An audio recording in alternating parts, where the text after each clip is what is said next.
Ela segurava o copo de café com as duas mãos, como se o calor da porcelana pudesse aquecer o vazio que se formava dentro dela. Não havia lágrimas, nem gritos, apenas o peso de uma verdade que caiu como uma pedra no lago calmo da sua vida. A mensagem no celular do marido não era para ela, mas a tela iluminada atraiu com uma clareza cruel. "Você vem hoje, amor? Tô com saudade." O número não estava salvo, mas o tom era íntimo, descuidado, como se a traição já fosse rotina. Marina fechou os olhos por um instante e o mundo pareceu girar mais devagar. Não era só a mensagem, era o que ela representava, a rachadura exposta de um castelo que ela construíra com tanto cuidado, tijolo por tijolo, ao longo de 15 anos. O café esfriava entre seus dedos e ela sentia o coração pulsar com uma dor que não sabia nomear. Não era raiva, não era tristeza, mas algo mais profundo, como se a própria fundação de quem ela era tivesse sido abalada. Ainda assim, Marina não se moveu. Não jogou o celular contra a parede, não correu para confrontar Eduardo. Apenas respirou fundo, deixou o ar preencher os pulmões até quase doer, e guardou a verdade como quem guarda uma arma carregada. A casa estava silenciosa, exceto pelo tic-tac do relógio de parede que Eduardo insistira em comprar numa feira de antiguidades em Paraty. Ele dizia que o som o lembrava de sua infância, mas agora, para Marina, cada batida parecia marcar o tempo que ela desperdiçara acreditando numa mentira. Ela se levantou da mesa da cozinha, o vestido azul escuro que escolhera para o jantar, com os amigos ainda impecável, como se nada tivesse acontecido. Era uma mulher de 38 anos, mas parecia mais jovem, com os cabelos castanhos caindo em ondas suaves sobre os ombros e os olhos castanhos que sempre pareciam guardar mais do que diziam. Marina era CEO de uma empresa de tecnologia em São Paulo, uma dessas startups que começaram pequenas e, graças à sua visão, agora valiam milhões. Ela construíra tudo do zero, com noites insones, reuniões intermináveis e uma determinação que muitos confundiam com frieza. Mas não era frieza, era força, do tipo que nasce de quem sabe que o mundo não perdoa fraquezas. Eduardo, por outro lado, era o oposto. Aos 45 anos, ele ainda se apoiava no charme fácil de quem cresceu sendo o favorito em todos os lugares. Advogado bem-sucedido, com um escritório no Itaim Bibi, ele tinha aquele jeito de falar que fazia qualquer um se sentir importante. Um dom que Marina já admirara, mas que agora, à luz da traição, parecia apenas uma ferramenta de manipulação. Eles se conheceram numa festa de amigos em comum, numa cobertura em Higienópolis, quando ela ainda era uma analista de sistemas tentando emplacar sua primeira ideia de negócio. Eduardo a conquistou com histórias de viagens, promessas de apoio incondicional e um sorriso que parecia prometer o mundo. E por anos ele foi o parceiro perfeito, atencioso, presente, o homem que a fazia rir mesmo nos dias mais difíceis. Mas a mensagem no celular revelou o que Marina nunca quis enxergar. Eduardo não era o porto seguro que ela imaginava. Ele era apenas um homem comum, com desejos comuns, incapaz de resistir à tentação de uma mulher mais jovem. Marina deixou o celular sobre a mesa, exatamente onde o encontrara, e foi até a varanda do apartamento. A vista de São Paulo à noite era um mar de luzes, com a Avenida Paulista brilhando ao longe como uma artéria pulsante. Ela gostava daquela cidade, da sua pressa, da sua força, do jeito como parecia desafiá-la a ser mais todos os dias. E agora, olhando para o horizonte, Marina sentiu algo novo crescer dentro dela. Não era raiva, não ainda. Era uma clareza fria, como o primeiro gole de água gelada numa manhã quente. Ela não ia desmoronar. Não ia ligar para as amigas, chorar no ombro de alguém ou postar indiretas nas redes sociais. Marina era prática, metódica, uma mulher que transformava problemas em soluções. E aquela traição, por mais que doesse, seria apenas mais um problema a ser resolvido. Naquela noite, enquanto Eduardo dormia no quarto ao lado, alheio à tempestade que desencadeara, Marina pegou o laptop e começou a investigar. Não era uma investigação impulsiva, movida por ciúmes ou desespero. Era meticulosa como tudo o que ela fazia. Primeiro, verificou o histórico de mensagens no celular dele que ele nunca se preocupava em apagar, confiante demais na própria discrição. Havia trocas de mensagens com uma tal de Camila, uma mulher que, pelo tom, parecia jovem, confiante, talvez até um pouco mimada. As mensagens eram cheias de apelidos carinhosos, planos para encontros em restaurantes badalados e até uma menção a um fim de semana em Ilhabela.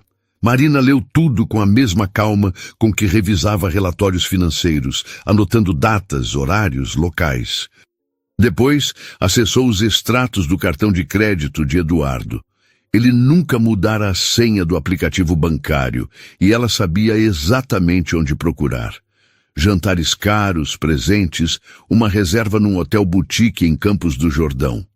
Cada linha contava uma história que Marina não queria acreditar, mas que não podia ignorar.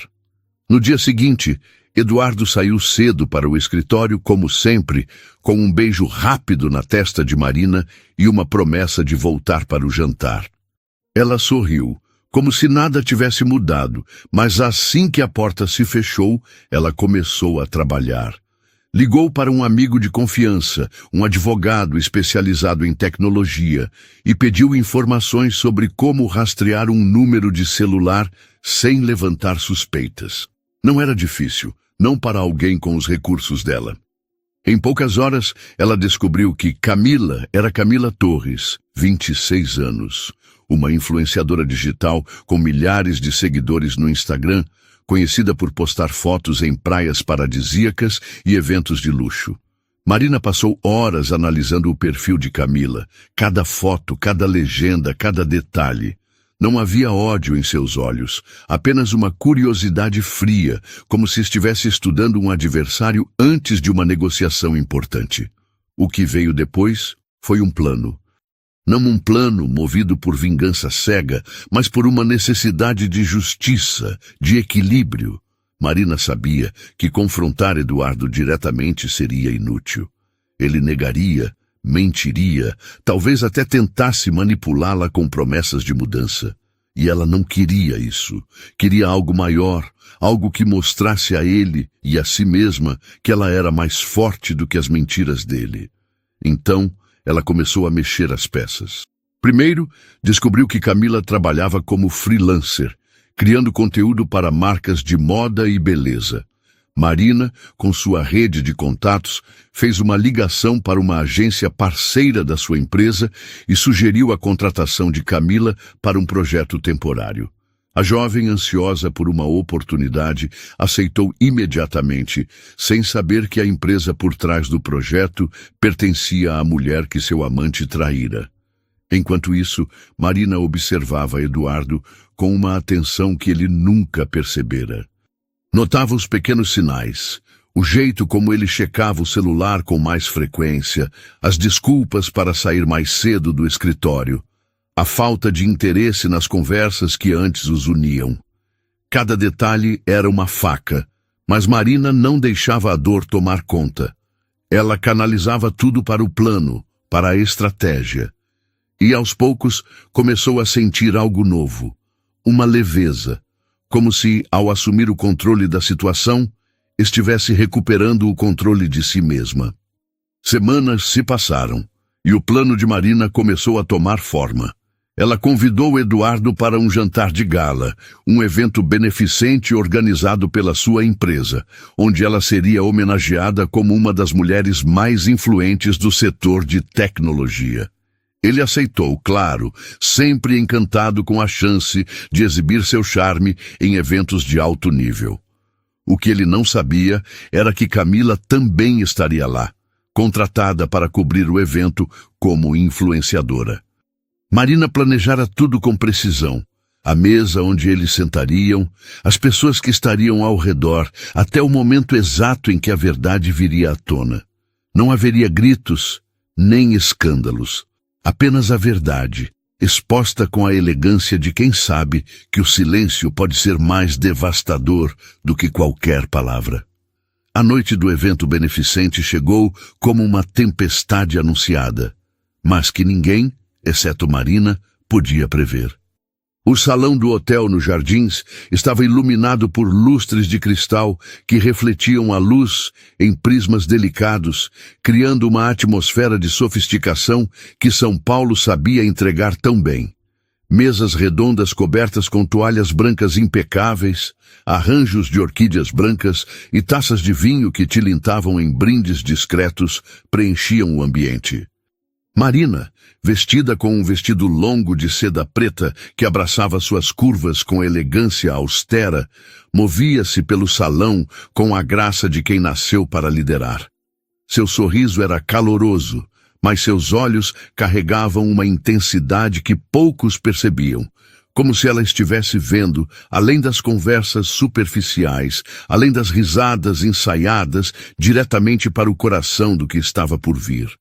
Eduardo estava ao seu lado, impecável em um terno azul marinho, cumprimentando colegas e clientes com aquele charme que já fora seu maior trunfo, mas que agora parecia apenas uma máscara prestes a cair. Marina observava tudo com uma calma que beirava o sobrenatural. Ela cumprimentava os convidados, trocava gentilezas com os patrocinadores e posava para fotos com a naturalidade de quem dominava aquele palco. Mas, por dentro, cada passo era calculado, cada gesto ensaiado. Ela sabia que Camila estava ali, em algum lugar do salão, provavelmente ajustando o ângulo perfeito para uma selfie que capturasse o glamour do evento. Marina a vira entrar, com um vestido vermelho que chamava a atenção demais, os cabelos loiros soltos e um sorriso que transborda confiança. A jovem não fazia ideia de que estava sendo observada, não por olhares de admiração, mas por olhos que conheciam cada detalhe de sua traição. Marina não sentia ódio, não exatamente. Era algo mais frio, mais afiado, uma determinação de reescrever a narrativa que Eduardo tentara impor a ela. A mesa principal, onde Marina e Eduardo estavam sentados, era um microcosmo do poder e da influência. Havia ali um senador aposentado, uma jornalista conhecida por suas colunas ácidas, o dono de uma rede de varejo e um casal de investidores internacionais que Marina conquistara com sua visão para a tecnologia. A conversa fluía entre política, economia e os desafios da inovação.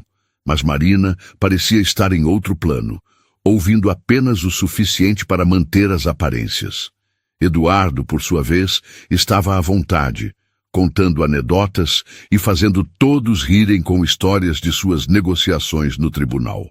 Ele sempre fora assim, um contador de histórias nato, capaz de transformar até o caso mais banal em uma saga épica.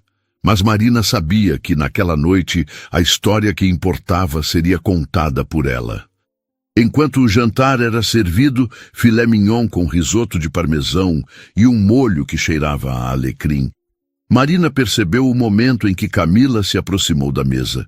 A jovem, com um tablet na mão, parecia estar anotando algo, provavelmente para suas postagens nas redes sociais. Marina a observou pelo canto do olho, notando o jeito como ela se movia, confiante, mas com uma leve insegurança, como se soubesse que estava fora de seu elemento. Eduardo, por sua vez, não a viu de imediato. Ele estava ocupado demais, respondendo a uma pergunta do senador sobre a reforma tributária. Mas Marina sabia que o encontro estava próximo, e seu coração batia com uma mistura de adrenalina e serenidade, como se ela estivesse prestes a fechar o maior negócio de sua carreira. O mestre de cerimônias subiu ao palco, um homem de meia idade com uma voz grave e acolhedora, e anunciou que a noite chegara ao momento principal. a homenagem às mulheres que transformaram o setor de tecnologia no Brasil. Marina foi chamada ao palco e o salão irrompeu em aplausos. Ela se levantou, ajeitando o vestido com um movimento sutil, e caminhou até o microfone com a postura de quem carregava o peso de 1000 vitórias e nenhuma derrota visível. O discurso que preparara era curto, mas impactante, falando sobre resiliência, inovação e a importância de abrir portas para outras mulheres. Cada palavra era escolhida com cuidado, não apenas para inspirar, mas para preparar o terreno para o que viria depois. Ela agradeceu à equipe, aos parceiros, e com um sorriso que parecia genuíno, mencionou o apoio de sua família, olhando diretamente para Eduardo. Ele sorriu de volta, alheio ao que aquele olhar significava. Quando voltou à mesa, Marina sentiu o peso do momento se aproximar. Ela havia planejado tudo com a precisão de um relógio suíço. Durante a sobremesa, uma torta de chocolate com calda de framboesa que ninguém na mesa parecia realmente comer, ela pediu licença para fazer um pequeno anúncio. O salão ficou em silêncio, todos os olhos voltados para ela, curiosos. Marina ergueu uma taça de champanhe, o líquido dourado refletindo a luz dos lustres, e começou a falar com uma voz calma, mas firme, que ecoava a autoridade. Quero aproveitar esta noite para compartilhar uma novidade sobre nossa empresa, disse ela, pausando para garantir que todos estivessem prestando atenção. Estamos lançando um novo projeto, uma campanha de marketing que vai unir tecnologia e influência digital. E para isso, contratamos uma jovem talentosa, alguém que muitos de vocês já conhecem pelas redes sociais. Ela fez um gesto para que Camila se aproximasse, e a jovem, surpresa, mas claramente lisonjeada, caminhou até a mesa principal. O rosto de Eduardo mudou instantaneamente. Marina viu o momento exato em que ele a reconheceu. A tensão em sua mandíbula, o brilho de pânico em seus olhos, o jeito como ele apertou o guardanapo com força. Camila, por sua vez, parecia alheia ao drama, sorrindo para os convidados como se aquele fosse o ápice de sua carreira. Marina continuou, a voz suave como uma brisa, mas com a precisão de uma lâmina. Camila Torres será a cara dessa campanha, e tenho certeza de que ela trará muita visibilidade para a nossa marca. Mas antes de prosseguir, quero compartilhar algo pessoal, porque acredito que transparência é a base de qualquer sucesso. O salão estava tão silencioso que o som de um garfo caindo teria ecoado como um trovão. Marina pegou o celular, que havia deixado estrategicamente ao lado de seu prato, e abriu uma pasta de arquivos que preparara com cuidado. Hoje, enquanto celebramos conquistas, também precisamos reconhecer as verdades que nos desafiam, disse ela, projetando a tela do celular em um monitor ao lado do palco, uma função que ela mesma configurara com a equipe de TI. A imagem que apareceu era uma captura de tela de uma conversa de WhatsApp, a mesma mensagem que Marina lera semanas atrás, com a frase: "Você vem hoje, amor? Tô com saudade." O número de Camila estava destacado, assim como a resposta de Eduardo, cheia de promessas e flertes. O salão prendeu a respiração e Marina continuou, sem alterar o tom. "Quero agradecer ao meu marido, Eduardo, por me ensinar que, às vezes, as maiores lições vêm das maiores decepções." Eduardo tentou se levantar, o rosto vermelho, mas o peso dos olhares ao redor o prendeu à cadeira. Camila, agora percebendo o que estava acontecendo, deixou o tablet escorregar de suas mãos, o som do aparelho batendo no chão, ecoando no silêncio. Marina não olhou para nenhum dos dois diretamente. Em vez disso, continuou falando. Agora para o público. Esta empresa foi construída com verdade, com trabalho árduo e com a crença de que podemos transformar dor em propósito.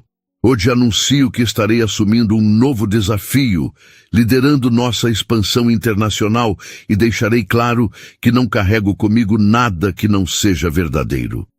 Os aplausos vieram, hesitantes no início, mas crescendo em força, como se o salão reconhecesse não apenas sua coragem, mas sua capacidade de transformar uma traição em um momento de poder. Marina voltou a se sentar, o rosto sereno, como se tivesse acabado de apresentar um relatório trimestral. Eduardo, ainda atordoado, tentou sussurrar algo, mas ela apenas levantou a mão, um gesto pequeno, mas que dizia tudo. Não agora. Camila, humilhada, saiu do salão apressada, os saltos ecoando no piso de mármore. Marina tomou um gole de champanhe, sentindo o gosto efervescente contra a língua, e pela primeira vez em semanas sentiu o coração mais leve. Naquela noite, enquanto os convidados continuavam a festa, alheios ao terremoto pessoal que acabara de ocorrer, Marina voltou para casa sozinha. Eduardo tentou segui-la, mas ela foi clara. Você pode ficar no escritório hoje. Amanhã conversamos sobre o divórcio. Ele não protestou. Não havia como.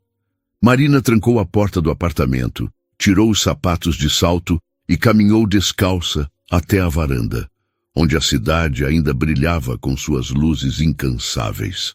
Ela não sentia vitória, não exatamente. O que sentia era algo mais profundo, a certeza de que, ao expor a verdade, havia recuperado algo que Eduardo nunca poderia tirar dela, sua dignidade.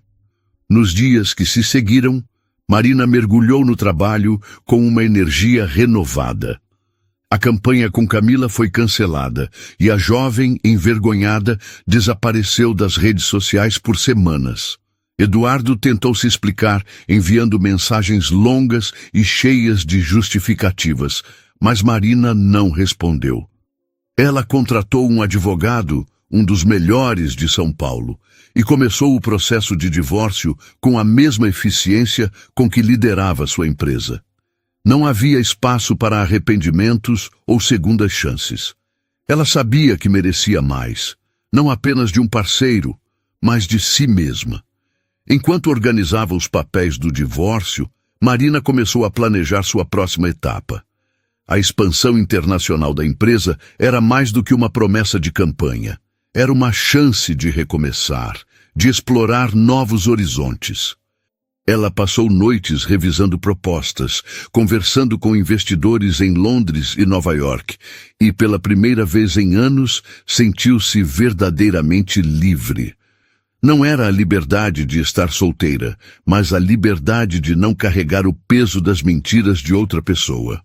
Uma noite, enquanto tomava um vinho sozinha em casa, Marina recebeu uma ligação de um velho amigo, Rafael, um arquiteto que conhecera anos antes em um evento de networking. Ele estava em São Paulo para um projeto e sugeriu um café. Marina hesitou, mas aceitou. Não porque buscava um novo amor, mas porque sentia que era hora de abrir espaço para novas conexões, novas possibilidades. O café foi leve, cheio de risadas e histórias, e pela primeira vez em meses, Marina sentiu que podia ser ela mesma, sem armaduras, sem estratégias. O café com Rafael foi como abrir uma janela numa casa que estivera fechada por tempo demais. Não era um encontro romântico, nem mesmo uma promessa de algo além de uma conversa despretensiosa. Mas, para Marina, foi um lembrete de que o mundo ainda existia fora das paredes que ela construíra para se proteger. Sentada numa cafeteria pequena na Vila Madalena, com paredes cobertas de quadros coloridos e o aroma de café moído na hora, ela ouviu Rafael falar sobre seus projetos de arquitetura com uma paixão que a fez sorrir de verdade pela primeira vez em semanas. Ele era diferente de Eduardo, não pelo charme, que Eduardo tinha de sobra, mas pela autenticidade. Rafael falava com as mãos, gesticulando como se estivesse desenhando o futuro no ar, e seus olhos brilhavam com uma sinceridade que Marina quase esquecera que existia. Ela não estava pronta para nada além daquela conversa, mas algo, naquele momento, naquele riso fácil, reacendeu uma faísca que ela não sabia que ainda carregava. Enquanto isso, a vida seguia em um ritmo frenético. Marina mergulhava no processo de divórcio com a mesma precisão que aplicava em suas negociações corporativas. O advogado, um homem de meia idade com óculos de armação fina e uma calma que inspirava confiança, garantiu que o acordo seria justo. Eduardo, para sua surpresa, não resistiu muito. Talvez o peso da exposição pública no evento beneficente o tivesse desarmado. Ou talvez ele simplesmente soubesse que não havia como consertar o que quebrara. Marina não queria guerra, apenas liberdade. Ela abriu mão de qualquer disputa mesquinha por bens materiais. O apartamento na Vila Nova Conceição seria dela, mas deixou que Eduardo ficasse com a casa de praia em Maresias, um lugar que agora só evocava memórias de promessas não cumpridas. Cada assinatura nos papéis do divórcio era como tirar um peso dos ombros, e aos poucos Marina sentia o ar voltar a circular em sua vida. No trabalho, ela estava mais focada do que nunca. A expansão internacional da empresa, que anunciara no evento, não era apenas uma jogada de marketing para encobrir o drama pessoal. Era real, ambiciosa e exigia dela tudo o que tinha de melhor. Marina passava horas em chamadas com equipes em Londres, Nova York e Singapura, ajustando estratégias, revisando contratos e garantindo que cada detalhe estivesse alinhado com sua visão. A empresa, que começara como uma ideia rabiscada em um caderno durante suas noites de analista de sistemas, agora estava prestes a se tornar uma referência global. E no fundo, Marina sabia que esse era o verdadeiro palco da sua vingança. Não a humilhação de Eduardo ou Camila, mas a prova irrefutável de que ela era maior do que qualquer traição. Ainda assim, a traição deixara cicatrizes.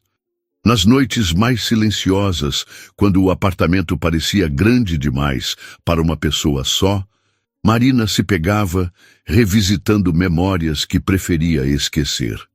Lembrava-se das viagens com Eduardo, dos jantares improvisados na cozinha, das promessas sussurradas em noites de chuva.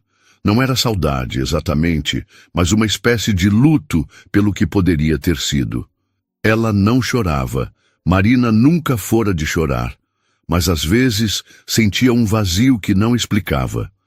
Nessas horas, ela se levantava, acendia a luz da sala e começava a trabalhar como se o movimento pudesse preencher o espaço que Eduardo deixara.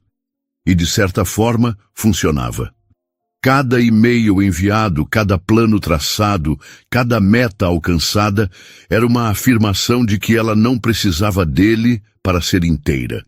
Enquanto isso, a cidade parecia conspirar para lembrá-la do passado. São Paulo, com sua energia caótica e seus contrastes, era um espelho da própria Marina. Forte, incansável, mas cheia de camadas que nem todos viam. Caminhando pela Avenida Faria Lima, entre prédios envidraçados e executivos apressados, ela sentia uma conexão profunda com aquele lugar. Era ali, entre reuniões e cafezinhos apressados, que ela construíra sua vida. E agora, era ali que ela a reconstruía. Um dia, enquanto esperava em um semáforo, viu um outdoor com uma campanha de uma marca de joias que Camila endossava antes do escândalo. O rosto da jovem, sorridente e perfeito, parecia zombar dela do alto. Marina apenas respirou fundo e desviou o olhar. Não sentia raiva. Camila, no fim, era apenas uma peça no jogo de Eduardo, tão vítima de suas manipulações quanto ela mesma fora um dia. Mas o destino, como gosta de fazer, tinha seus próprios planos. Certa manhã, enquanto Marina revisava uma apresentação no escritório, sua assistente Clara bateu à porta com uma expressão hesitante. "Tem uma pessoa querendo falar com você", disse, entregando um cartão de visita. Era Eduardo. Ele pedira uma reunião, alegando que era sobre assuntos profissionais. Marina hesitou, mas a curiosidade, ou talvez a necessidade de fechar aquele capítulo de uma vez por todas, falou mais alto. Ela concordou em recebê-lo, mas com uma condição. A conversa seria no seu território, na sala de reuniões envidraçada no topo do prédio, onde ela se sentia no comando. Eduardo entrou com o mesmo charme de sempre, mas havia algo diferente nele. O terno estava impecável, como de costume, mas seus olhos carregavam um peso que Marina nunca vira antes. Ele se sentou, ajeitando a gravata como se fosse um escudo, e começou a falar. Disse que estava deixando o escritório de advocacia onde trabalhava havia anos. A exposição no evento beneficente, embora não tivesse chegado às manchetes, espalhara-se como um sussurro entre seus colegas e clientes. A confiança que ele construíra ao longo da carreira estava abalada, e ele precisava de um recomeço. Eu sei que não mereço seu perdão, disse, a voz baixa, quase suplicante, mas estou aqui porque sua empresa está contratando, e eu sei que posso contribuir. Marina o encarou, os olhos fixos nos dele sem piscar. Era quase cômico o destino brincando com ela daquela forma. Eduardo, o homem que a traíra, que mentira para ela durante meses, agora estava ali, pedindo um emprego na empresa que ela construíra com o próprio suor.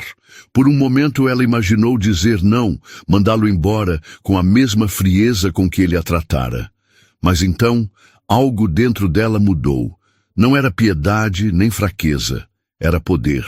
O poder de decidir, de controlar a narrativa. Envie seu currículo para o RH, disse ela, a voz neutra como se estivesse falando com um estranho. Vamos avaliar como qualquer outro candidato. Eduardo pareceu aliviado, mas também confuso, como se esperasse uma explosão de raiva ou uma reconciliação dramática. Marina não lhe deu nenhuma das duas. Ela se levantou, sinalizando que a reunião estava encerrada, e voltou ao seu trabalho como se nada tivesse acontecido. Mas, por dentro, ela sentia uma satisfação silenciosa. Não contrataria Eduardo. Não por vingança, mas porque ele não era qualificado para o tipo de equipe que ela construía. Sua empresa valorizava integridade, algo que ele claramente não tinha. E ao deixá-lo acreditar que tinha uma chance, Marina sabia que estava lhe dando uma lição mais sutil, mais duradoura, a de que o mundo que ele tentara manipular, agora pertencia a ela. Os meses seguintes foram de transformação. Marina viajou para Londres para fechar parcerias com investidores, e cada reunião era uma vitória. Ela caminhava pelas ruas da cidade, com seus prédios antigos e sua energia cosmopolita, sentindo-se mais viva do que nunca. Em uma dessas viagens, conheceu uma mentora, uma executiva britânica chamada Eleanor, que a convidou para um jantar em sua casa. Lá, entre taças de vinho tinto e conversas sobre liderança, Eleanor disse algo que ficou com Marina. Você não precisa provar nada a ninguém, exceto a si mesma. E pelo que vejo, você já provou. Aquelas palavras ecoaram em Marina como um mantra, guiando-a de volta ao centro de quem ela era. De volta ao Brasil, Marina começou a investir em novos projetos pessoais. Inscreveu-se em um curso de escrita criativa, algo que sempre quisera fazer, mas nunca encontrara tempo. Escrevia à noite, na varanda do apartamento, com a cidade brilhando ao fundo. Suas histórias eram sobre mulheres como ela, fortes, quebradas, reconstruídas. E aos poucos, ela percebeu que estava escrevendo não apenas para entender o passado, mas para imaginar o futuro. Rafael apareceu mais vezes, sempre com um convite casual, um cinema, um jantar, uma caminhada no Parque Ibirapuera. Marina não o chamava de namorado, nem mesmo de interesse amoroso. Ele era simplesmente uma presença, alguém que a fazia rir e que não pedia nada além do que ela estava disposta a dar. Uma noite, enquanto organizava o escritório em casa, Marina encontrou uma foto antiga dela e de Eduardo, tirada em um réveillon em Copacabana. Eles sorriam, abraçados com o mar ao fundo e fogos de artifício iluminando o céu. Por um momento, ela sentiu o peso daquela memória, mas então guardou a foto em uma caixa, junto com outras coisas que não faziam mais parte de quem ela era. Não era sobre esquecer, mas sobre escolher o que carregar. E Marina escolheu carregar apenas o que a fazia mais forte. A caixa onde Marina guardou a foto de Copacabana ficou esquecida em um canto do escritório, como um artefato de um tempo que não mais lhe pertencia. Ela não era de revisitar o passado, não por medo, mas porque o presente exigia tanto dela que olhar para trás parecia um luxo desnecessário. São Paulo, com seu ritmo incansável, parecia concordar com ela. A cidade não parava, e Marina, aos poucos, sentia que também não podia. O curso de escrita criativa tornou-se um refúgio inesperado, um espaço onde ela podia derramar as emoções que mantinha tão bem guardadas. As aulas, ministradas numa livraria charmosa no bairro de Pinheiros, eram frequentadas por um grupo eclético. Jovens sonhadores, aposentados com histórias para contar e profissionais como ela, buscando algo além dos números e das reuniões. Marina escrevia com uma intensidade que surpreendia até a si mesma, como se cada palavra fosse uma peça de um quebra-cabeça que ela montava para entender quem era agora, depois de tudo. Suas histórias, muitas vezes, giravam em torno de mulheres que enfrentavam o impossível e saíam mais fortes. Não eram heroínas de capa e espada, mas mulheres comuns, como as que ela via todos os dias nas ruas de São Paulo. A executiva correndo para uma reunião com um café na mão, a mãe equilibrando sacolas e filhos na saída do metrô, a vendedora de uma lojinha no centro que sorria mesmo depois de um dia exaustivo. Marina escrevia sobre elas com uma empatia que vinha de um lugar profundo, um lugar que ela mesma ainda estava descobrindo. Em uma das aulas, a professora, uma escritora de meia idade com cabelos grisalhos e olhos que pareciam enxergar além das palavras, pediu que cada aluno lesse um trecho de seu trabalho. Marina hesitou, mas acabou compartilhando uma história sobre uma mulher que, após perder tudo, encontrava força em pequenos atos de coragem. Como dizer não, como caminhar sozinha, como recomeçar. Quando terminou, o silêncio na sala era palpável, quebrado apenas pelo aplauso tímido, mas genuíno dos colegas. A professora apenas sorriu e disse: "Você escreve como quem já viveu essas palavras." Marina não respondeu, mas sentiu algo se desatar dentro dela, como se, ao escrever, estivesse finalmente dando nome à força que a sustentava. No trabalho, a expansão internacional da empresa avançava a passos largos. Marina liderava as negociações com uma confiança que impressionava até os mais céticos. Em uma videoconferência com investidores de Singapura, ela apresentou um plano tão detalhado e visionário que um dos executivos, um homem de fala rápida e sotaque carregado, interrompeu a reunião para dizer: "Você não está apenas vendendo uma ideia, está construindo um futuro." Marina sorriu, agradecendo com a educação que sempre a caracterizava, mas por dentro sentiu uma onda de orgulho. Era isso que ela fazia, construía futuros. E agora, mais do que nunca, estava construindo o seu próprio. Enquanto isso, Eduardo parecia ter desaparecido do radar. Após a reunião no escritório, ele enviou o currículo, como Marina sugerira, mas ela passou a tarefa de avaliá-lo para a equipe de RH, com instruções claras para tratá-lo como qualquer outro candidato. O currículo de Eduardo, embora impressionante em termos de experiência, não se encaixava no perfil que a empresa buscava. Marina não precisou dizer não diretamente. A decisão veio do time, baseada em critérios objetivos, e ela apenas assinou a carta de recusa padrão. Não havia satisfação mesquinha nisso, apenas a certeza de que o mundo seguia suas próprias regras. E Eduardo, pela primeira vez, estava sujeito a elas. Soube, por conhecidos em comum, que ele tentara abrir um novo escritório de advocacia, mas a reputação abalada pelo escândalo tornava as coisas difíceis. Marina não sentia pena, mas também não sentia alegria. Era como se Eduardo, aos poucos, estivesse se tornando uma nota de rodapé em sua história. Rafael, por outro lado, continuava a aparecer, sempre com a leveza de quem não força a barra. Ele a convidava para eventos simples, uma exposição de arte na Pinacoteca, um show de jazz em um bar escondido na Augusta, um piquenique improvisado no Ibirapuera. Marina gostava da companhia dele, não porque ele preenchesse um vazio, mas porque ele parecia entendê-la sem exigir explicações. Em um desses encontros, enquanto caminhavam pelo parque, com o sol filtrado pelas árvores e o barulho distante do trânsito, Rafael perguntou, quase como quem não quer nada: "Você já pensou em escrever um livro?" Marina riu, surpresa com a pergunta, mas ele insistiu com aquele jeito sério que só aparecia quando ele falava de algo importante. "Você tem algo a dizer, Marina, algo que muita gente precisa ouvir." Ela não respondeu na hora, mas a ideia ficou plantada, como uma semente que ainda não sabia se germinaria. A vida, porém, não dava trégua. Uma nova crise surgiu na empresa quando um dos principais parceiros em Londres ameaçou romper o contrato, alegando divergências estratégicas. Marina voou para a Inglaterra quase imediatamente, determinada a resolver a situação.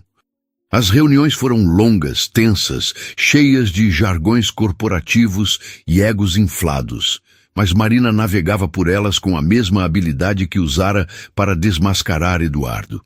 Ela ouvia, fazia perguntas precisas, apresentava dados que ninguém podia contestar. No final, não apenas salvou o contrato, mas conseguiu um aumento no investimento, algo que até sua equipe achou impossível. Quando voltou ao hotel, exausta, mas vitoriosa, olhou-se no espelho e viu uma mulher que não reconhecia completamente, não a Marina que chorara em silêncio ao descobrir a traição, mas uma versão mais forte, mais segura, como se cada batalha a estivesse esculpindo em algo novo. De volta a São Paulo, Marina decidiu que era hora de fazer algo por si mesma, além do trabalho e da escrita. Inscreveu-se em aulas de dança de salão, algo que sempre quisera experimentar, mas que Eduardo desencorajara, dizendo que não era o tipo dela. As aulas, realizadas em um estúdio pequeno no bairro da Liberdade, eram uma mistura de risadas, tropeços e uma liberdade que Marina não sabia que precisava. Ela dançava com parceiros diferentes a cada semana, aprendendo a confiar no ritmo, no movimento, no outro. Era como se, ao girar pelo salão, estivesse desaprendendo as amarras do passado. Uma noite, após uma aula particularmente divertida, ela se pegou rindo alto, algo que não fazia há meses. O instrutor, um homem de cabelos cacheados e sorriso contagiante, brincou: "Você dança como se estivesse contando uma história." Marina apenas sorriu, mas pensou: "Talvez eu esteja." Enquanto isso, o curso de escrita criativa chegava ao fim e a professora propôs um projeto final. Cada aluno deveria escrever uma novela curta, algo que capturasse uma jornada pessoal. Marina escolheu contar a história de uma mulher que, após uma grande perda, descobria que a verdadeira força não estava em vencer os outros, mas em reconstruir a si mesma. Escreveu com uma intensidade que a surpreendeu, as palavras fluindo como se tivessem esperado anos para sair. Quando apresentou o texto na aula final, a sala ficou em silêncio e a professora, com lágrimas nos olhos, disse: "Isso não é só uma história, é uma verdade." Marina sentiu o coração apertar, não de tristeza, mas de uma plenitude que não sabia nomear. A novela, embora fictícia, era um espelho da sua própria jornada. Escrever sobre ela, ainda que sob o véu da ficção, permitiu que Marina enxergasse sua história com clareza. Ela não era apenas a mulher traída, a CEO bem-sucedida, a aluna de escrita ou a dançarina iniciante. Era tudo isso e mais, uma soma de partes que não se encaixavam perfeitamente, mas que formavam algo único. Quando terminou o curso, a professora sugeriu que ela enviasse o texto para uma editora. Marina riu, dizendo que era só um hobby, mas a ideia, como a sugestão de Rafael, ficou guardada em um canto da mente. Uma noite, enquanto tomava um chá na varanda, Marina recebeu uma mensagem de Rafael. Ele estava em São Paulo novamente e queria saber se ela toparia um jantar. Desta vez, Marina não hesitou. Escolheram um restaurante pequeno no Itaim, com mesas ao ar livre e luzes suaves penduradas nas árvores. A conversa fluiu como sempre, mas havia algo diferente no ar, uma eletricidade que Marina não podia ignorar. Rafael falou sobre um projeto que estava desenvolvendo, um espaço cultural no centro de São Paulo com foco em artistas locais. Ele perguntou se Marina gostaria de colaborar, trazendo sua expertise em tecnologia para criar uma experiência interativa. Ela disse que pensaria, mas no fundo já sabia que diria sim. Não por ele, mas por si mesma, pela chance de criar algo novo, algo que a conectasse com a cidade que tanto amava. Quando voltou para casa, Marina sentou-se à mesa da sala, abriu o laptop e começou a revisar sua novela. Pela primeira vez, considerou a possibilidade de publicá-la. Não para provar nada a ninguém, mas porque sentia que aquelas palavras poderiam tocar outras mulheres, outras vidas. Ela imaginou sua história nas mãos de alguém que, como ela, precisasse lembrar que a dor não é o fim, mas apenas um capítulo. E, enquanto digitava, com a cidade brilhando lá fora, Marina sentiu uma paz que não vinha de fora, mas de dentro. A paz de quem sabe que, no final, a maior vitória é ser fiel a si mesma. A decisão de revisar sua novela trouxe a Marina uma clareza que ela não esperava. Sentada à mesa da sala, com o laptop aberto e a cidade pulsando lá fora, ela sentia que cada linha escrita era mais do que um exercício criativo. Era uma declaração de independência. As palavras que antes eram apenas um refúgio, agora ganhavam contornos de propósito, como se ao contá-las, Marina estivesse reescrevendo não apenas sua história, mas a forma como via a si mesma. Ela passava noites ajustando parágrafos, escolhendo cada verbo com o cuidado de quem sabe que uma palavra pode mudar tudo. O processo era solitário, mas não solitário no sentido de vazio. Era uma solitude que a preenchia, como se pela primeira vez ela estivesse em diálogo consigo mesma, sem intermediários. A cidade, com suas luzes incansáveis, parecia testemunhar esse renascimento, e Marina, olhando para a Avenida Paulista brilhando ao longe, sentia que estava no caminho certo, mesmo sem saber exatamente onde ele a levaria. O projeto com Rafael também começou a tomar forma. O espaço cultural que ele idealizava no centro de São Paulo era ambicioso. Um lugar onde artistas locais pudessem expor suas obras, mas com uma camada de tecnologia que tornasse a experiência imersiva. Marina, com sua expertise, sugeriu a criação de uma plataforma interativa que permitisse aos visitantes explorarem as histórias por trás de cada obra, usando realidade aumentada e narrativas digitais. Rafael ficou encantado com a ideia, e os dois passaram horas discutindo detalhes, rabiscando esboços em guardanapos e rindo de como suas visões, tão diferentes, se complementavam. Não era um romance, pelo menos não ainda, mas uma parceria que fazia Marina se sentir viva de uma forma que ela não experimentava há anos. Rafael, com sua energia tranquila e sua capacidade de ouvir, era um contraste bem-vindo ao caos que Eduardo deixara em sua vida. Enquanto isso, a empresa continuava a crescer. A expansão internacional, que começara como um plano ousado, agora era uma realidade palpável. Marina fechara contratos com 2 grandes empresas em Nova York e as negociações com Singapura avançavam para a implementação de um escritório local. Ela liderava tudo com uma energia que parecia inesgotável, mas que, na verdade, vinha de um lugar muito específico. A necessidade de provar para si mesma que era capaz de ir além do que qualquer um, inclusive ela mesma, imaginara. Em uma reunião com sua equipe, enquanto discutiam a estratégia para o próximo trimestre, um dos diretores, um homem mais velho que sempre a admirara em silêncio, disse: "Marina, você não apenas comanda esta empresa, você é a empresa." Ela sorriu, agradecendo com a modéstia de sempre, mas as palavras ecoaram dentro dela como uma verdade que ela ainda estava aprendendo a aceitar. A dança de salão, que começara como uma curiosidade, tornou-se uma paixão. Marina ia às aulas 2 vezes por semana, e cada sessão era uma pequena revolução. Ela aprendia a se mover com leveza, a confiar no parceiro, a deixar o corpo falar quando a mente estava sobrecarregada. O estúdio na Liberdade, com suas paredes de espelhos e o som de músicas latinas ecoando, era um mundo à parte, onde ela não precisava ser a CEO, a escritora ou a mulher traída. Podia ser apenas Marina, girando ao som de um tango ou rindo de um passo errado na salsa.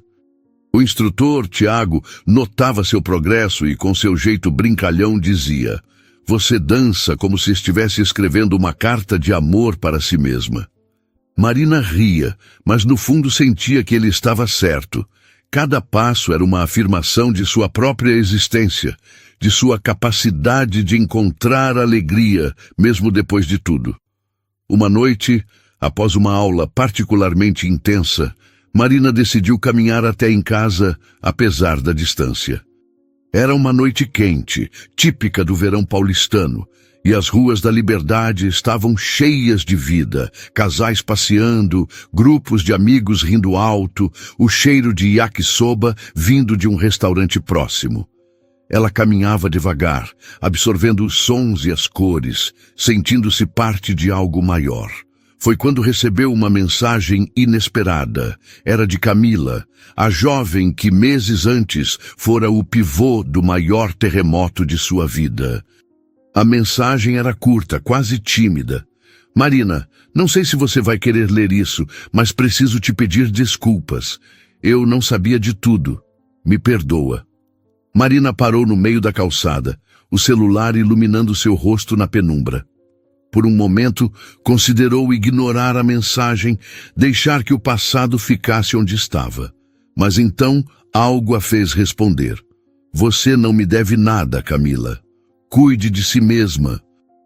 A resposta era simples, mas carregava o peso de uma escolha, a de não carregar rancor, de não deixar que a dor definisse quem ela era. A interação com Camila, por menor que fosse, trouxe uma reflexão nova. Marina percebeu que, ao longo dos meses, construíra uma narrativa em que Eduardo era o vilão, mas Camila era apenas uma peça no jogo dele, jovem, talvez ingênua, certamente manipulada. Não havia espaço para ódio em seu coração, não porque ela fosse santa, mas porque o ódio era um peso que ela se recusava a carregar. Aquela troca de mensagens tão breve foi como fechar uma porta que ainda estava entreaberta, permitindo que Marina seguisse em frente com ainda mais leveza. O projeto com Rafael avançava rapidamente. Eles conseguiram financiamento de uma fundação cultural e começaram a transformar um velho galpão no centro da cidade em um espaço vibrante, com paredes cobertas de murais e tecnologia que parecia dar vida às obras. Marina se envolveu mais do que esperava, não apenas com ideias, mas com a paixão de ver algo novo nascer. Em uma das reuniões com a equipe do projeto, Rafael a surpreendeu ao apresentar um protótipo da plataforma que ela sugerira. Era simples, mas poderoso.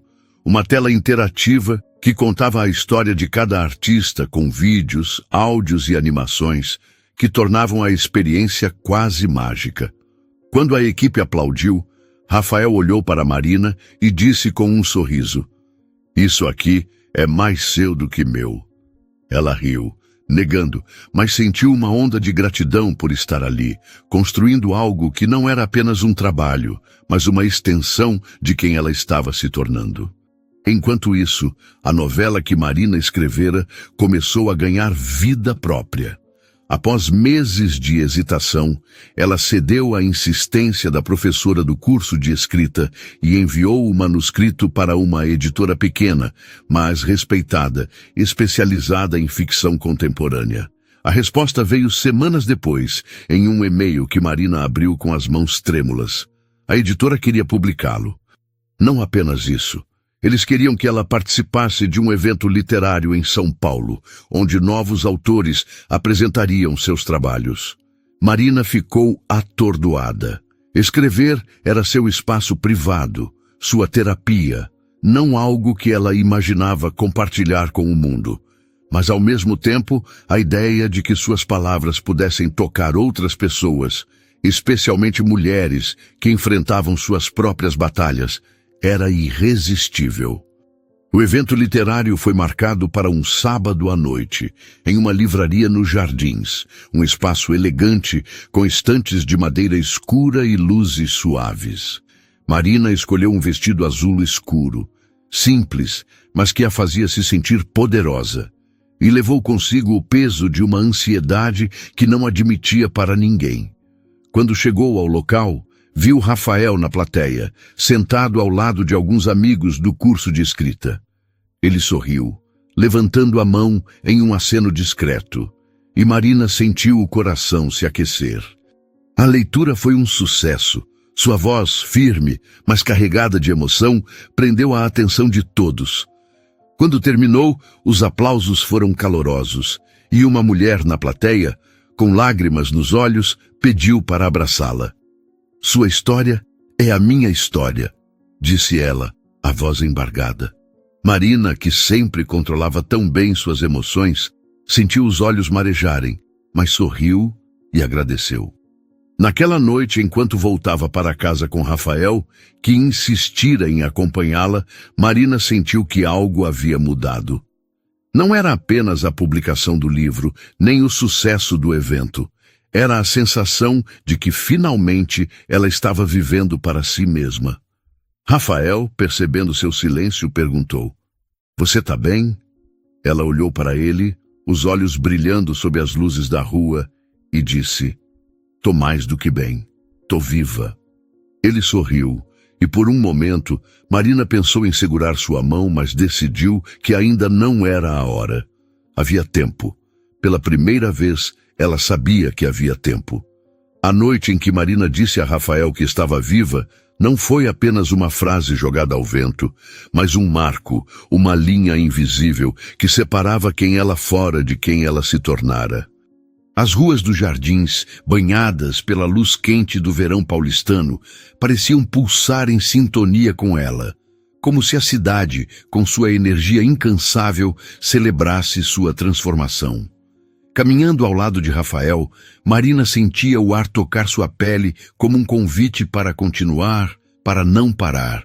Não havia pressa em seus passos, nem urgência em suas palavras. Pela primeira vez em muito tempo, ela sentia que o tempo era seu aliado, um companheiro que não a pressionava, mas a acompanhava.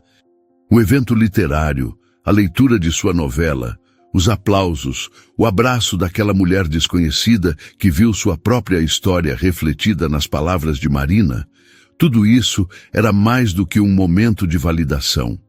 Era a prova de que ela não apenas sobrevivera à traição de Eduardo, mas transformara a dor em algo maior, algo que transcendia sua própria existência e alcançava outras mulheres, outras vidas, outras lutas. Os dias seguintes foram de uma intensidade nova, não mais alimentada pela necessidade de provar algo a alguém, mas pela vontade de viver plenamente, de ocupar cada canto de si mesma. A editora que publicaria sua novela mergulhou no processo de edição com um entusiasmo que contagiava Marina. Ela revisava cada capítulo com um cuidado quase obsessivo, ajustando frases, polindo diálogos, como se cada palavra fosse uma peça de um mosaico que precisava refletir a verdade de sua jornada. Sofia, a editora, uma mulher de fala rápida e olhos que pareciam enxergar além do texto, era incansável em seu apoio. Marina, este livro não é só uma história, disse ela em uma reunião no escritório da editora. Um espaço pequeno, mas acolhedor, com paredes cobertas de livros e o cheiro de café no ar. É uma ponte. Você está construindo uma ponte para mulheres que precisam lembrar que podem se reconstruir. Marina sorriu com a modéstia que sempre a acompanhava, mas por dentro sentiu uma onda de orgulho. Não era vaidade, mas a certeza de que suas palavras tinham o poder de tocar, de curar, de inspirar. O projeto com Rafael também avançava, ganhando contornos que Marina não previra. O espaço cultural no centro de São Paulo estava quase pronto, e o que antes era um galpão vazio, agora vibrava com vida. As paredes, cobertas de murais pintados por artistas de comunidades locais, contavam histórias de resistência, de amor, de luta. A plataforma interativa que Marina desenvolvera, com realidade aumentada e narrativas digitais, era o coração do projeto, conectando cada obra a uma voz, uma história, uma alma. Em uma das últimas reuniões antes da inauguração, Rafael a levou para ver o espaço à noite, quando as luzes suaves faziam os murais parecerem vivos. Eles caminharam em silêncio, absorvendo a beleza do que haviam criado juntos, e Marina sentiu uma conexão profunda com aquele lugar. Era mais do que um projeto, era um símbolo do que ela aprendera, que das ruínas pode nascer algo novo, que o vazio pode ser preenchido com propósito. A inauguração do Espaço Cultural foi um evento que capturou o espírito de São Paulo, vibrante, caótico, cheio de vida. O galpão estava lotado, com artistas, jornalistas, moradores do bairro e curiosos que vinham atraídos pela promessa de algo diferente. Marina, vestida com um vestido verde escuro que parecia capturar a luz, movia-se pelo espaço com a graça de quem sabia exatamente onde estava.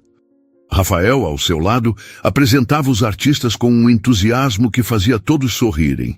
E em um momento de pausa, enquanto tomavam uma taça de espumante, ele se inclinou e disse: "Você sabe que isso aqui é mais seu do que meu, né?" Marina riu, negando com a cabeça, mas o olhar dele era tão sincero que ela sentiu o coração acelerar. Não era amor, não ainda, mas era algo que crescia devagar, com raízes profundas, como uma árvore que precisa de tempo para se firmar. Naquela mesma semana, uma ligação inesperada trouxe um novo peso ao coração de Marina. Era sua mãe, Dona Lúcia, que vivia em Campinas e raramente ligava sem motivo. A voz dela, sempre tão firme, tremia de emoção. "Eu li sua novela, filha", disse ela, após um silêncio que parecia carregar anos. "Você não me contou nada, mas uma amiga me emprestou o rascunho. Eu não sabia que você carregava tanto dentro de você." Marina ficou sem palavras, surpresa e um pouco envergonhada por não ter compartilhado o trabalho com a mãe. Dona Lúcia continuou: "Você sempre foi forte, desde pequena. Mas ler o que você escreveu me fez ver o quanto você enfrentou, o quanto você cresceu. Estou tão orgulhosa." Marina sentiu um nó na garganta, algo que raramente acontecia. Ela agradeceu, a voz embargada, e prometeu visitar a mãe no fim de semana. Quando desligou, ficou olhando para o celular, sentindo o peso e a leveza daquele momento. Sua mãe, que sempre fora seu alicerce, agora a via não apenas como filha, mas como uma mulher que transformara a dor em arte. O trabalho na empresa continuava a exigir muito, mas Marina aprendera a equilibrar suas responsabilidades com momentos de pausa. As aulas de dança de salão, que começaram como uma curiosidade, agora eram uma celebração de sua liberdade. Ela ia ao estúdio na Liberdade 2 vezes por semana, movendo-se ao som de tangos e salsas com uma leveza que não sabia que possuía. O instrutor, Tiago, notava seu progresso e com seu jeito brincalhão dizia: "Você dança como se estivesse escrevendo uma carta de amor para si mesma." Marina ria, mas no fundo sabia que ele estava certo. Cada passo, cada giro, era uma afirmação de sua existência, de sua capacidade de encontrar alegria, mesmo depois de tudo. Quando Tiago a convidou para participar de uma apresentação no final do ano, um showcase para os alunos do estúdio, Marina hesitou, mas acabou aceitando. "Você já enfrentou coisas muito mais difíceis do que um palco", disse ele, e ela sabia que era verdade. A publicação do livro se aproximava e a editora marcou o lançamento para um evento em uma livraria no Shopping Morumbi, um espaço amplo e moderno que parecia combinar com a energia de Marina. Ela passou semanas se preparando, não apenas para o evento, mas para o que ele representava. Escrever a novela fora uma catarse. Publicá-la era um ato de coragem, de vulnerabilidade, de entrega. Quando o dia chegou, Marina se viu diante de uma multidão maior do que imaginava. Havia amigos do curso de escrita, colegas da empresa, Rafael, artistas do projeto cultural e até desconhecidos que ouviram falar do livro. Ela leu um trecho, a voz firme, mas carregada de emoção, e quando terminou, os aplausos foram tão intensos que ela precisou respirar fundo para não se emocionar.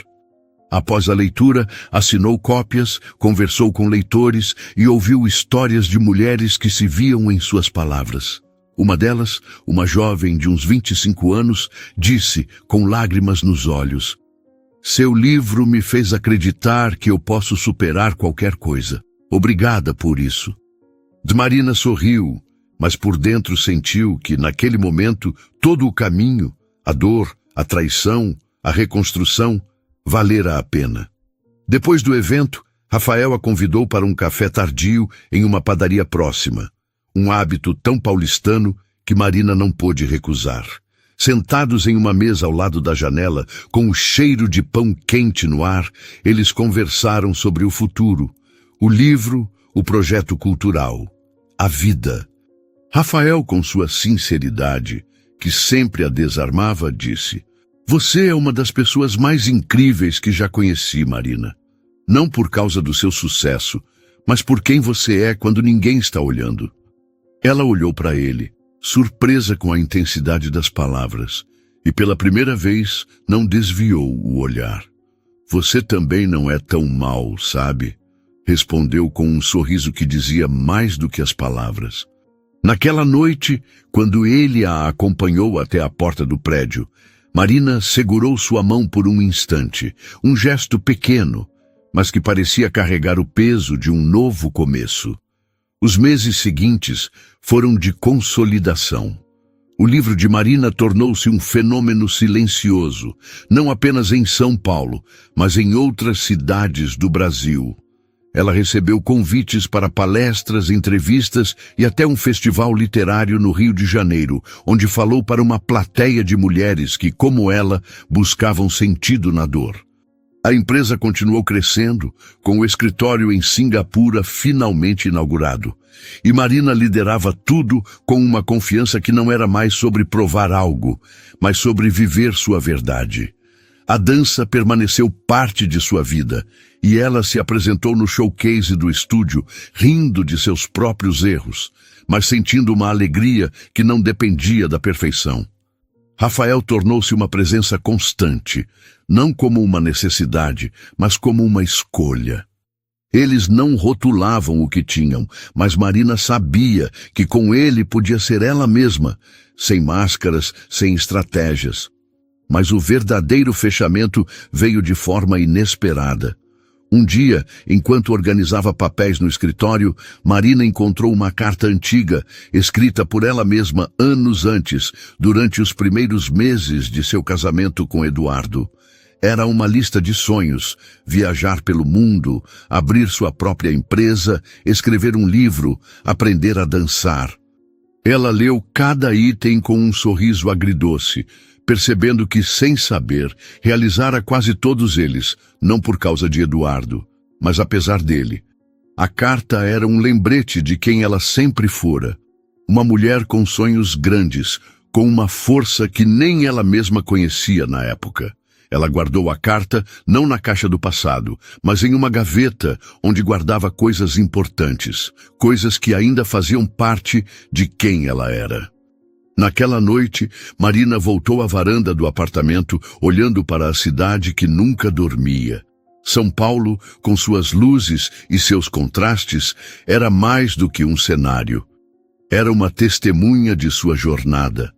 Ela pensava em tudo o que passara. A traição, que a fizera questionar sua própria força. A vingança, que não fora sobre destruir, mas sobre afirmar sua dignidade.